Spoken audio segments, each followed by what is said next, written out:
Hello! ഹെഗ്മിലോഡിലേക്ക് എല്ലാവർക്കും സ്വാഗതം. ഞാൻ നിങ്ങളുടെ സ്വന്തം ബെൻസി. എല്ലാവർക്കും സുഖമല്ലേ? അപ്പോൾ ഈ വീഡിയോ ഞാൻ 2-3 ദിവസം മുമ്പ് വാട്സപ്പിൽ സ്റ്റാറ്റസ് ആയിട്ട് ഇട്ടിരുന്നു. അപ്പോൾ അതിനുശേഷം കുറേ പേര് പുതിയതായിട്ട് ഓർഡർ തന്നിരുന്നു കേട്ടോ. പലർക്കും അറിയില്ല ഞാൻ ചിപ്സ് ഉണ്ടാക്കുന്നുണ്ട്. നമ്മുടെ ലിസ്റ്റിൽ ഓൾറെഡി ഉള്ള ഒരു ഐറ്റമാണ് ചിപ്സ്. അപ്പോൾ അത് ഓർഡർ അനുസരിച്ച് എപ്പോഴും ചെയ്യാറുണ്ട് കേട്ടോ. ചില സമയത്തൊക്കെ അവൈലബിൾ അല്ല എന്നുണ്ടെങ്കിൽ ഞാൻ പറയാം അവൈലബിൾ അല്ല എന്ന്. എന്നാലും കൂടുതലും ഉണ്ടാക്കി കൊടുക്കാറുണ്ട്. അപ്പോൾ അതുപോലെ തന്നെ കുറച്ച് ഓർഡർ ഉണ്ടായിരുന്നു. അങ്ങനെ ഇത് പാക്ക് ചെയ്ത ദിവസം ഞാനത് സ്റ്റാറ്റസ് ആയിട്ട് ഇട്ടിട്ടുണ്ടായിരുന്നു കേട്ടോ. അപ്പോൾ ഇത് നമുക്ക് അമേരിക്ക, UK ഇങ്ങോട്ടൊക്കെ പോകാനായിട്ട് കുറച്ച് കൂടുതൽ ഓർഡർ ഉണ്ടായിരുന്നു. അവിടെ മാത്രമല്ല നമ്മുടെ കേരളത്തിലേക്കും കുറച്ച് ഓർഡർ ഉണ്ടായിരുന്നു. അപ്പോൾ ഇതെല്ലാം കൂടെ രാവിലെ പാക്ക് ചെയ്തതാണ്. വെളിച്ചെണ്ണയിലാണ് ചെയ്യുന്നത് കേട്ടോ. ചക്ക ചിപ്സ് വെളിച്ചെണ്ണയിൽ ചെയ്യാൻ പറ്റില്ല, പെട്ടെന്ന് അത് കനച്ചു പോവും. പക്ഷേ ചിപ്സ് വെളിച്ചെണ്ണയിൽ ചെയ്യുന്നതാണ് ടേസ്റ്റ്. അത് പെട്ടെന്ന് കനക്കത്തില്ല കേട്ടോ. ചക്കയും പെട്ടെന്നൊന്നും കനക്കില്ല എങ്കിലും ഞാൻ ചക്ക ചിപ്സ് വെളിച്ചെണ്ണയിൽ ചെയ്യാറില്ല, ചെയ്യാറുണ്ട്. ചിപ്സ് വെളിച്ചെണ്ണ ചെയ്യുന്നതിനൊരു പ്രത്യേക ടേസ്റ്റാണ്. അപ്പോൾ രാവിലെ പാക്കിംഗ് ആണ്. ഇത് മാത്രമല്ല വേറെയും കുറേ സാധനങ്ങൾ പാക്ക് ചെയ്യാനുണ്ട്. അപ്പോൾ ഞാൻ നേരത്തെയും പറഞ്ഞിട്ടുണ്ടല്ലോ, പുറത്തോട്ടൊക്കെ പാക്ക് ചെയ്യുമ്പോൾ ഞാനും കൂടെ നിൽക്കണം. കാരണം ലിസ്റ്റ് കുറച്ച് കൂടുതൽ കാണും, അത് ഓരോന്നും അതിൻ്റെ മുകളിലൊക്കെ എഴുതണം, അങ്ങനെയൊക്കെ കുറേ കാര്യങ്ങളുണ്ട്. അപ്പോൾ ഇതുപോലെ ചിപ്സ് വേണ്ടവർ എനിക്ക് നേരത്തെ ഓർഡർ തരണേ. കാരണം പെട്ടെന്ന് വന്നുണ്ടോയെന്ന് ചോദിച്ചാൽ കാണത്തില്ല, അങ്ങനെ ഉണ്ടാക്കി വെച്ചേക്കാറില്ല. കൂടുതൽ ഓർഡർ വരുമ്പോഴാണ് ആവശ്യമനുസരിച്ച് ചെയ്യുന്നത്.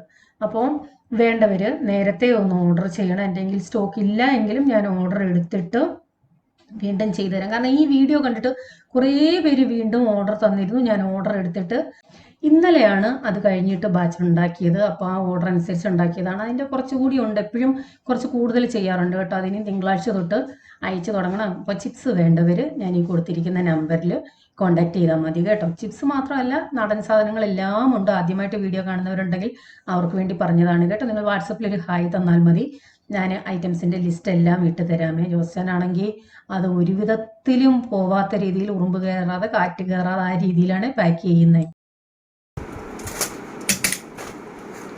കാറ്റ് കയറാതുള്ള ചിപ്സ്, കാറ്റ് കയറാതെ കൊണ്ടുപോയാൽ ചറപുറാന്ന് കഴിക്കാം. കഴിക്കുമ്പോൾ എന്തുവാ തടി ഇറക്കുന്ന സൗണ്ട്.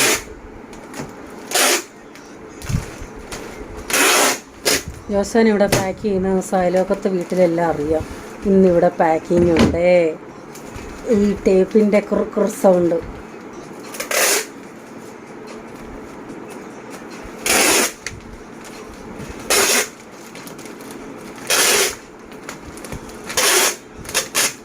ഒരേടെ ചിപ്സ് ഇങ്ങനെ ഇരിക്കും, അതിനെ ഞാൻ ഇങ്ങനെ ആക്കിയാ കൊടുക്കുന്നത്. ചിപ്സ്, ബേക്കറി ഐറ്റംസ് ഇതൊക്കെ നമ്മൾ പാക്ക് ചെയ്യുമ്പോൾ ബും എന്ന് പറഞ്ഞു പൊന്തി നിൽക്കും. അപ്പോൾ അങ്ങനെ വരാതിരിക്കാനും ഇതൊരു വിധത്തിലും പൊടിഞ്ഞു പോവാതിരിക്കാനും ഒക്കെയാണ് ഇങ്ങനെ ചെയ്യുന്നത് കേട്ടോ. കാരണം ഇത്തിരി ടൈറ്റായിട്ട് ചെയ്യുമ്പോൾ അതധികം പൊടിഞ്ഞു പോകത്തില്ല. അപ്പോൾ ഇതും സ്റ്റാറ്റസ് ഇട്ടിരുന്നു. കുറേ പേര് മേടിച്ച് കേട്ടോ. അതായത് ഞാൻ നമ്മുടെ കൂവപ്പൊടി ഒന്ന് മാറ്റിയിട്ടുണ്ട്. ഏത് സാധനമായാലും എത്രയും നല്ല ക്വാളിറ്റി നിങ്ങളിൽ എത്തിക്കാമോ അതനുസരിച്ചാണ് നോക്കുന്നത്. ഇപ്പോൾ വന്നിരിക്കുന്ന കൂവപ്പൊടി 2 ടൈപ്പാണ്. A ക്ലാസ്സും ഉണ്ട്, B ക്ലാസ്സും ഉണ്ട്. A ക്ലാസ് എന്ന് പറയുന്നത് കൂവയുടെ ചാറ് ഇടിച്ച് പിഴിഞ്ഞ് ആ നീരിൽ നിന്നും ഉണ്ടാക്കുന്നതാണ് A ക്ലാസ്. B ക്ലാസ് എന്ന് പറയുന്നത് കൂവ അതുപോലെ അരിഞ്ഞിട്ട് ഉണങ്ങി പൊടിക്കുന്നത്. അപ്പോൾ B ക്ലാസ്സിലാണ് ഫൈബർ കൂടുതൽ, കാരണം അതിൻ്റെ നാരുകളൊന്നും പോകുന്നില്ലല്ലോ. അപ്പം ഏത് നിങ്ങൾക്ക് താല്പര്യമുണ്ടോ അത് മേടിക്കാം. എൻ്റെ A ക്ലാസ്സും B ക്ലാസ്സും കുറേ പേര് മേടിച്ചു. അതുപോലെ തന്നെ ബനാന പൗഡർ, നമ്മുടെ സാധാ ചിപ്സ് ഉണ്ടാക്കുന്ന കായില്ലേ, ആ ഉണങ്ങി പൊടിച്ച ബനാന പൗഡർ ഉണ്ട്. റാഗി, നല്ല ക്വാളിറ്റി റാഗി മേടിച്ച് 3-4 പ്രാവശ്യം കഴുകി മണ്ണൊക്കെ അരിച്ച് കളഞ്ഞ് പൊടിച്ച് വെക്കുന്നതാണ് റാഗി പൗഡർ. അപ്പോൾ റാഗിപ്പൊടി ഉണ്ട്. റാഗിപ്പൊടി ഈ വീഡിയോ എടുത്തപ്പോൾ കടയിലില്ലായിരുന്നു കേട്ടോ. അകത്തായിരുന്നു, അകത്ത് പാക്ക് ചെയ്ത് വെച്ചേക്കുമായിരുന്നു. അപ്പോൾ ഇങ്ങനെയുള്ള ഐറ്റംസ് ഒക്കെ പുതിയതായിട്ട് വന്നതാണ് കേട്ടോ. കൂവപ്പൊടി നല്ല സ്റ്റാൻഡേർഡ് കൂവപ്പൊടിയാണ്. നിങ്ങൾക്ക് വേണമെന്നുണ്ടെങ്കിൽ 1/4 കിലോ പരീക്ഷിക്കാൻ വേണ്ടി മേടിക്കാം. അപ്പോൾ എപ്പോഴും നല്ല സാധനങ്ങൾ നിങ്ങളിലോട്ട് എത്തിക്കുക, ഒറ്റയൊരു ലക്ഷ്യം മാത്രമേ ഉള്ളൂ കേട്ടോ. അപ്പോൾ എന്നെ കടയിൽ എല്ലാം കഴിഞ്ഞിറങ്ങിയപ്പോൾ ഒത്തിരി ലേറ്റായി. ഉച്ചക്കത്തേക്കുള്ളത് പെട്ടെന്നൊന്ന് തയ്യാറാക്കുകയാണ്. ഇന്നത്തെ കറി എന്ന് പറയുന്നത് പ്രത്യേകിച്ച് പേരൊന്നുമില്ല കേട്ടോ. നമ്മൾ വീട്ടമ്മമാർക്ക് ഓരോ സമയവും നമ്മുടെ മനസ്സിൽ ഓരോ ഐഡിയ വരുമല്ലോ, അതനുസരിച്ച് ഞാൻ ചെയ്യുന്ന ഒരു കറിയാണ്. നിങ്ങളുടെ നാട്ടിൽ ഇങ്ങനെ ഒരു കറി ചെയ്യുന്നു എങ്കിൽ നിങ്ങളൊന്ന് കമൻ്റ് ഇടണം കേട്ടോ. അതിനുവേണ്ടി 2 ഏത്തക്കയാണ് എടുത്തിരിക്കുന്നത്. ഏത്തക്ക ഇതുപോലെ ചെറിയ കഷ്ണങ്ങളാക്കി അരിഞ്ഞിട്ട ശേഷം നല്ലതുപോലെ കഴുകി വരെ അതിൻ്റെ തൊലി ചെത്തണമെന്നില്ല, ഒന്ന് ഇരിഞ്ഞു കളഞ്ഞാൽ മതി കേട്ടോ. എന്നിട്ട് കുക്കറിലാണ് ആദ്യം ഒന്ന് വേവിക്കാൻ വെക്കുന്നത്. പച്ചമുളക്, കറിവേപ്പില, പിന്നെ മഞ്ഞൾപ്പൊടി, കുറച്ച് മുളക് പൊടി, ഒത്തിരി ഒന്നും ഇടണ്ട, പിന്നെ നമുക്ക് മസാലയൊക്കെ ചേർക്കണമല്ലോ.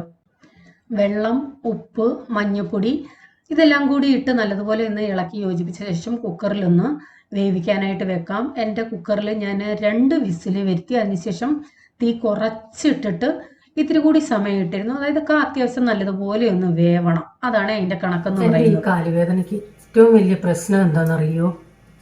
ഈ അടുക്കളയിൽ ജോലി ചെയ്യുമ്പോഴൊക്കെ ഇരുന്ന് ചെയ്യാൻ പറ്റുന്നത് ഞാനങ്ങ് മറന്നു പോവാം. അവസാനം വരെ അങ്ങ് നിൽക്കും. അതിന് ജോസാൻ എപ്പോഴും വഴക്ക് പറയും, നിനക്ക് ഇരുന്ന് ചെയ്യാവുന്നത് അങ്ങ് ഇരുന്ന് ചെയ്തൂടെയെന്ന്.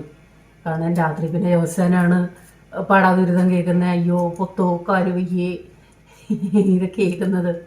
അതുകൊണ്ട് എപ്പോഴും പറയും ഇരുന്ന് ചെയ്യാൻ പറ്റുന്നത് അങ്ങ് ഇരുന്ന് ചെയ്യണം. ഞാൻ മറന്നു പോകുന്നേ. ഇപ്പം പാക്കിംഗ് ആയാലും ബോട്ടിലൊക്കെ ഫില്ല് ചെയ്യുന്ന സമയത്ത് ഇരുന്ന് ചെയ്യാവുന്നതേ ഉള്ളൂ. ഞാൻ അവസാനം വരെ നിൽക്കും. പാക്കിംഗ് ആയാലും ലേബൽ ഒട്ടിക്കലായാലും സീലിംഗ് ആയാലും എല്ലാം. അതാണ് ഏറ്റവും വലിയ പ്രശ്നം. ഇരിക്കാൻ പറ്റുന്നതങ്ങ് ഇരുന്ന് ചെയ്താലേ നമ്മളെ സംബന്ധിച്ചിടത്തോളം ഒരു കാര്യം ചെയ്യുമ്പോൾ ഒന്ന് മാത്രമല്ലല്ലോ. ഇച്ചിരി നിന്ന് ചെയ്യും, അന്നേരമായിരിക്കും വേറെ എന്തെങ്കിലും ഓർക്കുന്നത്, അല്ലെങ്കിൽ വേറെ എന്തിനേലും ആവശ്യം വരുന്നത്. അപ്പോൾ പെട്ടെന്ന് അങ്ങോട്ട് ഓടും, പിന്നെ വീണ്ടും വരും. എനിക്ക് ഭയങ്കര ഇഷ്ടമാണ് ഇങ്ങനെ വർക്ക് ഏരിയയിലൊക്കെ പോയി ഇരുന്ന് കാറ്റ് കൊണ്ട് ഒക്കെ ചെയ്യുന്നത്. പക്ഷേ ഒരേ സമയം പല റോളുകൾ ചെയ്യുമ്പോൾ അത് പറ്റില്ല. ഒരു കാര്യം മാത്രമാണ് അടുക്കളയിലെ പാചകം, അത് മാത്രമാണ് ചെയ്യുന്നതെന്നുണ്ടെങ്കിൽ പിന്നെ നമുക്ക് അങ്ങനെയൊക്കെ ചെയ്യാം. ഇതത് മാത്രമല്ലല്ലോ, വേറെയും പല കാര്യങ്ങളല്ലേ ആ സമയത്ത്. ചൂടാണ് മക്കളെ, സഹിക്കാൻ വയ്യാത്തത്. ചിലർക്കെങ്കിലും തോന്നുന്നു പിന്നെ ഇത്ര വലിയ ചൂടെന്ന് പറയാൻ എന്തോ ആർക്കും ഇല്ലാത്തയാണോ, നിങ്ങൾക്ക് മാത്രമേ ഉള്ളൂ എന്നൊക്കെ ചിന്തിക്കുന്നവർ കാണാം. പലരും പറയാറുണ്ട് തേങ്ങ അവോയ്ഡ് ചെയ്തിട്ടുള്ള റെസിപ്പി കാണിക്കുന്നു. അതുകൊണ്ടാണ് ഇങ്ങനെയുള്ള റെസിപ്പി ഞാനങ്ങ് ചെയ്യാമെന്ന് വെച്ചാൽ. ആദ്യം ഞങ്ങൾ സാധാ ചെയ്യുന്ന കണക്ക് തേങ്ങ അരച്ച് മീൻകറിയൊക്കെ വെക്കത്തില്ലേ, അതുപോലെ ചെയ്യാമെന്നാണ് വിചാരിച്ചത്. പിന്നെ വിചാരിച്ചെങ്കിൽ തേങ്ങ അവോയ്ഡ് ചെയ്യാം, അങ്ങനെ ചെയ്യാമെന്ന്. നമ്മൾ ഇങ്ങനെയുള്ള വീട്ടമ്മമാർക്ക് ഉണ്ടാക്കി കറികളൊക്കെ വെക്കുമ്പോൾ മനസ്സിലൊരു ഐഡിയ കാണും, അത് വെച്ച് വരുമ്പോൾ എങ്ങനെയായിരിക്കും എന്നുള്ളത്. അതുപോലൊരു ഐഡിയ എനിക്കും ഉണ്ട്. അപ്പോൾ 2 വിസിൽ വന്നു കഴിഞ്ഞിട്ട് ഞാൻ ഇത്തിരി തീ കുറച്ചിട്ടിട്ടുണ്ട്, ഇച്ചിരി വേവട്ടെ. അപ്പോൾ ഈ വീഡിയോ കാണുന്ന ആരൊക്കെ ലൈക്ക് ചെയ്തു, ലൈക്ക് ചെയ്യാത്തവർ ഒന്ന് ലൈക്ക് ചെയ്തേക്കണേ. ഞാൻ പറഞ്ഞെങ്കിൽ മാത്രമേ നിങ്ങളൊക്കെ ലൈക്ക് ചെയ്യത്തുള്ളൂ. കൂടുതലും ആളുകൾ വീഡിയോ കാണുന്നവർ സബ്സ്ക്രൈബ് ചെയ്തിട്ടില്ല കേട്ടോ, ഒന്ന് സബ്സ്ക്രൈബ് ചെയ്തേക്കണേ. അപ്പോൾ അതിനുശേഷം ഒരു കുടം വെച്ചു. വെളിച്ചെണ്ണ ഇത്രയും വേണ്ടായിരുന്നു കേട്ടോ. പിന്നീടാണ് ഞാൻ ഓർത്ത് അയ്യോ ഇത്ര എണ്ണയുടെ ആവശ്യമില്ലല്ലോ, ഇനി കടുവും തളിക്കണമല്ലോ എന്ന്. അതങ്ങ് ഓർമ്മയിൽ നിന്ന് പോയി. അപ്പം വെളിച്ചെണ്ണ ഒഴിച്ചു. കൊച്ചുള്ളിയാണ് ടേസ്റ്റ്, അതുകൊണ്ട് കൊച്ചുള്ളി ഉണ്ടെങ്കിൽ അത് തന്നെ ഇടണം. അത് ഏകദേശം ഒന്ന് വഴണ്ട ശേഷം ഒരു കുഞ്ഞി തക്കാളിയാണ്. തക്കാളി ഇഷ്ടമല്ലാത്തവർ ചേർക്കണ്ട, അവോയ്ഡ് ചെയ്യാം. അതിനുശേഷം എരിക്ക് വേണ്ടി ഞാൻ കൂടുതൽ എടുത്തിരിക്കുന്നത് കുരുമുളകാണ്. അതുകൊണ്ട് ഇവിടെ കുറച്ചേ ഞാൻ മുളക് പൊടി ഇട്ടിട്ടുള്ളൂ. ഒരു 1/4 ടീസ്പൂൺ മല്ലിപ്പൊടിയും ചേർത്തിട്ടുണ്ട്. അപ്പം മുളക് പൊടി നമ്മുടെ എരി അനുസരിച്ച് ചേർക്കാം. നിങ്ങൾക്ക് കുരുമുളക് വേണ്ട എന്നുള്ളവർക്ക് ഈ സമയത്ത് എരി നല്ല ഇച്ചിരി കൂടുതൽ ചേർക്കാം കേട്ടോ. പച്ചമുളക് ഇട്ടിട്ടുണ്ടെങ്കിൽ അതനുസരിച്ചേ ചേർക്കാവൂ. ഞാൻ ഇട്ടിരിക്കുന്ന പച്ചമുളക് അധികം എരി ഇല്ലാത്തതാ. അപ്പോൾ അത് മിക്സിയുടെ ജാറിലിട്ട ശേഷം നന്നായിട്ട് തണുത്ത ശേഷം മാത്രമേ അരയ്ക്കാവൂ. ഞാനിപ്പോൾ ഈ പുളി പിഴിഞ്ഞൊഴിക്കുന്നതൊക്കെ എളുപ്പപ്പണിക്ക് വേണ്ടി ഇതിൻ്റെ അരയ്ക്കുന്നതിൻ്റെ കൂട്ടത്തിൽ ഇട്ടങ്ങ് അരയ്ക്കും കേട്ടോ. അപ്പോൾ പിന്നെ പിഴിഞ്ഞൊഴിക്കേണ്ട ആവശ്യമില്ലല്ലോ. അപ്പോൾ കാന്ന് ഏകദേശം നന്നായിട്ട് വെന്തിട്ടുണ്ട്. ആദ്യം ഉടയ്ക്കാൻ നോക്കിയപ്പോഴാണ് അയ്യോ ഈ വെള്ളം ഉണ്ടെങ്കിൽ നല്ലപോലെ ഉടയത്തില്ല. പിന്നെ ഞാൻ വെള്ളം വേറെ ഒരു പാത്രത്തിലോട്ട് മാറ്റി, അത് കളയത്തില്ല, നമുക്ക് പിന്നെ യൂസ് ചെയ്യണം. വെള്ളം എത്രയും മാറ്റാമോ അത്രയും മാറ്റിയ ശേഷം തവി കൊണ്ട് നല്ലതുപോലെ ഉടച്ച് യോജിപ്പിച്ച്. ഇതങ്ങ് ഭയങ്കരമായിട്ട് ഉടയണ്ട, കുറച്ച് കഷ്ണം കുറച്ച് ഉടയണം, അങ്ങനെ വേണം. കുറച്ച് കഷ്ണങ്ങൾ നമുക്ക് കിട്ടണം. അതിനുശേഷം നമ്മുടെ ആ കുടത്തിലോട്ട് തന്നെ ഞാൻ ഇത് ഉടച്ച ശേഷം അങ്ങോട്ട് ഇടുവാണേ. അത് നല്ലതുപോലെ ഇട്ട ശേഷം കഴുകിയൊക്കെ ഒഴിച്ചു. പിന്നെ അരച്ച് വെച്ചിരിക്കുന്ന ആ വെളുത്തുള്ളിയുടെ കൂട്ടുണ്ടല്ലോ, അതുകൂടി ഇട്ട് നല്ലതുപോലെ ഒന്ന് ഇളക്കി യോജിപ്പിച്ച ശേഷം എരിക്ക് ഞാൻ പറഞ്ഞല്ലോ ഞാൻ കൂടുതലും കുരുമുളകാണ് യൂസ് ചെയ്തിരിക്കുന്നത്. ആവശ്യത്തിന് ഉപ്പും ഇട്ടു, കുരുമുളകും ഇട്ട് ഇടയ്ക്ക് 2-3 പ്രാവശ്യമായിട്ട് ഞാൻ കുരുമുളക് ഇട്ട് കൊടുത്തിട്ടുണ്ട് കേട്ടോ. എന്നിട്ട് നല്ലതുപോലെ ഇളക്കി യോജിപ്പിച്ച് നല്ലതുപോലെ ഒരു തിള വരുമ്പോൾ ഒന്ന് ഓഫ് ചെയ്യാം. ഈ കറി നിങ്ങൾ ആരെങ്കിലും ഇങ്ങനെ ചെയ്യുന്നുണ്ടെങ്കിൽ ഒന്ന് കമൻ്റ് ഇടണം. ഇതിലെന്തെങ്കിലും മാറ്റങ്ങൾ വരുത്തുന്നുണ്ടെങ്കിൽ അതും ഒന്ന് കമൻ്റ് ഇടണം. ഇത് എന്താണ് ഭയങ്കര ടേസ്റ്റി സൂപ്പറാണ് അങ്ങനെയൊന്നും ഞാൻ പറയുന്നില്ല. ഒരു ഓക്കെ കറി അത്രയേ ഉള്ളൂ. പിന്നെ കുരുമുളക് കൂടുതലായതുകൊണ്ട് എനിക്കൊരു രസത്തിൻ്റെ ഒരു ടേസ്റ്റ് മുമ്പിട്ട് നിന്ന്, കാരണം രസത്തിന് കൂടുതലും കുരുമുളകാണല്ലോ. അതുകൊണ്ട് ഏത്തക്കായും കുരുമുളക് കൂടാകുമ്പോൾ ഒരു പ്രത്യേക ടേസ്റ്റാണ് കേട്ടോ. എനിക്കൊന്ന് മുളക് പൊടിയേക്കാൾ കുറച്ചുകൂടി എനിക്ക് പേഴ്സണലി ഇഷ്ടമാവുന്നത് കുരുമുളകാണ്. അപ്പോൾ ഏകദേശം ഒരു തിള വന്നു. ഇനി നമുക്ക് കടുക് താളിക്കണം. ഞാൻ ഇതാണ് പറഞ്ഞത്, കടുക് താളിക്കുന്ന കാര്യം മറന്നുപോയി. അതുകൊണ്ടാണ് ആദ്യം അത്ര എണ്ണ എടുത്തത്. യാതൊരു കാരണവശാലും അത്ര എണ്ണ നിങ്ങൾ ഇത് ചെയ്യുന്നുവെങ്കിൽ, ഞാൻ ട്രൈ ചെയ്യാനൊന്നും പറയുന്നില്ല, ആരെങ്കിലും ചെയ്ത് നോക്കുന്നുവെങ്കിൽ ആദ്യം എണ്ണ കുറച്ച് എടുക്കാവേ. അപ്പോൾ വെളിച്ചെണ്ണ ഒഴിച്ചു, കടുക് പൊട്ടിച്ചു, അതിനുശേഷം കൊച്ചുള്ളി, വറ്റൽമുളക്, കറിവേപ്പില ഇതൊക്കെ ഇട്ട് നല്ലതുപോലെ ഒന്ന് മൂത്ത ശേഷം അതിനകത്തേക്ക് ലേശം ഞാൻ കാശ്മീരി, എൻ്റെ കയ്യിൽ ഫസ്റ്റ് ഗ്രേഡ് ഉണ്ട്. കാശ്മീരി മുളകെന്ന് പറയുന്നത് പലർക്കും ഒരു തെറ്റിദ്ധാരണയുണ്ട്. ഇത്രയും വില എന്താണ്, 400 രൂപയ്ക്ക് കിട്ടുമല്ലോ, 500 രൂപയ്ക്ക് കിട്ടുമെന്നൊക്കെ. അതിനെക്കുറിച്ച് വിശദമായിട്ട് ഞാൻ പിന്നെ ഒരു വീഡിയോയിൽ പറയാം കേട്ടോ. കുറേ കാര്യങ്ങൾ നിങ്ങൾക്ക് പറഞ്ഞു തരാനുണ്ട്. പലർക്കും അത് അറിയില്ല അതിനെക്കുറിച്ച്, എന്നാൽ അറിയാവുന്നവരും ഉണ്ട് കേട്ടോ. അപ്പോൾ അതേക്കുറിച്ച് ഞാൻ പിന്നീട് പറയാം. എന്തായാലും ഞാൻ ഇപ്പോൾ ഇട്ടിരിക്കുന്നത് ഫസ്റ്റ് ഗ്രേഡ് കാശ്മീരി മുളക് പൊടിയാണ് ഈ കടുക് താളിക്കാൻ എടുത്തത്. അതിനൊട്ടും എരിയില്ല. അപ്പോൾ കടുക് താളിച്ചു, അടച്ചു വെച്ചു. അതിനുശേഷം തോരൻ വെക്കാനായിട്ട് നെത്തോലി, ഞങ്ങളുടെ നാട്ടിൽ നെത്തോലി എന്ന് പറയും, വലിയ നെത്തോലിയായിരുന്നു കേട്ടോ. അപ്പം ചട്ടിയിലിട്ട് പീര പറ്റിക്കാനായിട്ടാണ് അതിനകത്തേക്ക് സവാളയല്ല കൊച്ചുള്ളിയാണ് ഞാൻ എടുത്തേക്കുന്നത്. കൊച്ചുള്ളി, തേങ്ങ, കറിവേപ്പില, മഞ്ഞൾപ്പൊടി, പച്ചമുളക്, ലേശം ഉലുവാപ്പൊടി ഇതെല്ലാം കൂടെ ഇട്ട്, ഇഞ്ചി ഇല്ലെന്നല്ല, ഉണ്ടായിരുന്നു, പക്ഷേ ഞാൻ ഓൾറെഡി പേസ്റ്റ് ആക്കി വെച്ചിട്ടുണ്ടായിരുന്നു കുറച്ച്, അതുകൊണ്ട് ഇതിനും പേസ്റ്റാണ് എടുത്തിരിക്കുന്നത്. ഉപ്പ് ഇട്ട് കുറച്ച് വെളിച്ചെണ്ണയും കൂടെ ഒഴിച്ച് നല്ലതുപോലെ ഞെരിടി ഒന്ന് മിക്സ് ചെയ്യണം. അത് എല്ലാം കൂടെ ഒന്ന് നല്ലതുപോലെ മിക്സ് ആവാൻ വേണ്ടിയാണ്. അതിനുശേഷം പുളി കുതിരാൻ നേരത്തെ ഇട്ട് വെച്ചിട്ടുണ്ടായിരുന്നു. ആ പുളിവെള്ളവും ഒഴിച്ച്, പുളി വലുതാണെന്നുണ്ടെങ്കിൽ അതിനെ ഒന്ന് പിച്ചിയിടാം. അതിനുശേഷം നമ്മൾ കഴുകി വൃത്തിയാക്കി വെച്ചിരിക്കുന്ന മീൻ, ഇത് ആദ്യം ഞാൻ ഫുള്ളെ അങ്ങ് ഇടാമെന്നാണ് വിചാരിച്ചത്. പിന്നെ നോക്കിയപ്പോൾ അത് വലിയ മീനാണ്, അതുകൊണ്ട് 2ആയിട്ട് മുറിച്ചിട്ടുണ്ട്. ഇതാണ് നെത്തോലി. നിങ്ങളുടെ നാട്ടിൽ ഇതിന് എന്താ പറയുന്നതെന്ന് വെച്ചാൽ ഒന്ന് കമൻ്റ് ഇടണം കേട്ടോ. നല്ല രസമില്ലേ കാണാൻ, ക്ലീൻ ചെയ്യാനും എളുപ്പമാണ് ഈ നെത്തോലി. ഏറ്റവും കൂടുതൽ നമുക്ക് കാൽഷ്യം ഒക്കെ ഈ കുഞ്ഞു മീനുകളിലാണെന്നാണ് പറയുന്നത് കേട്ടോ. അതായത് മത്തി, ചാള, നെത്തോലി ഇതിനകത്തൊക്കെയാണ്.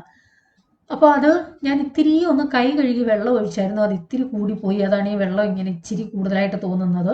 പക്ഷെ അത് നന്നായിട്ട് വേവുമ്പോഴത്തേക്ക് അത് വറ്റിക്കോളും കേട്ടോ.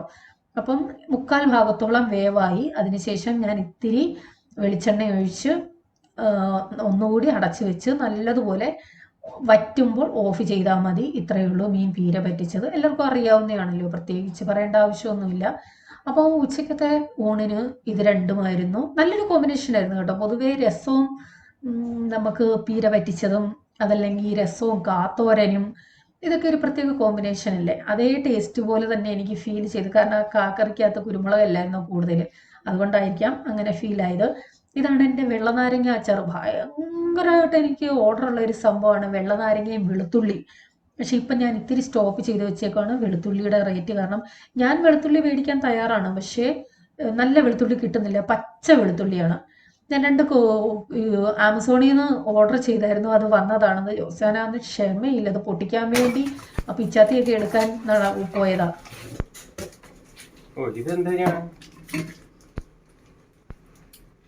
ഇതിനകത്ത് ബോളുണ്ടോ? കിലുങ്ങുന്നു.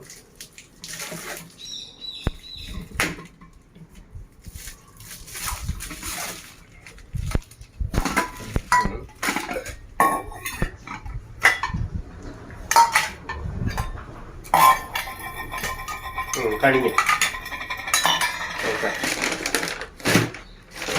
എല്ലാം ഇതൊക്കെ തെറ്റില്ല.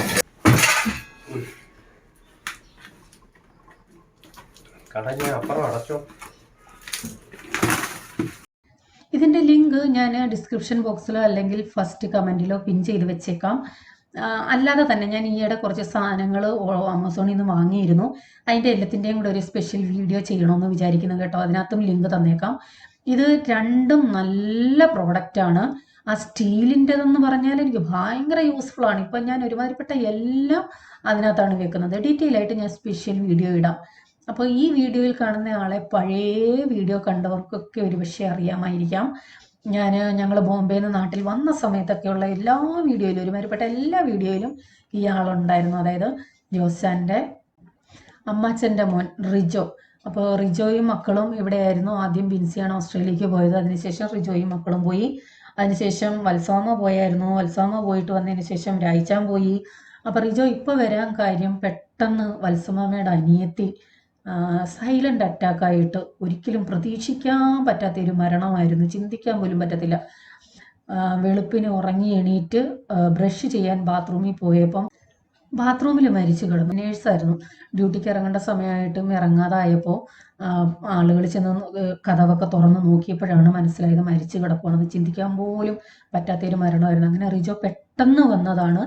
വന്ന് ഒരു 4 ദിവസം ഇവിടെ ഇന്ത്യയിലുണ്ടായിരുന്നു.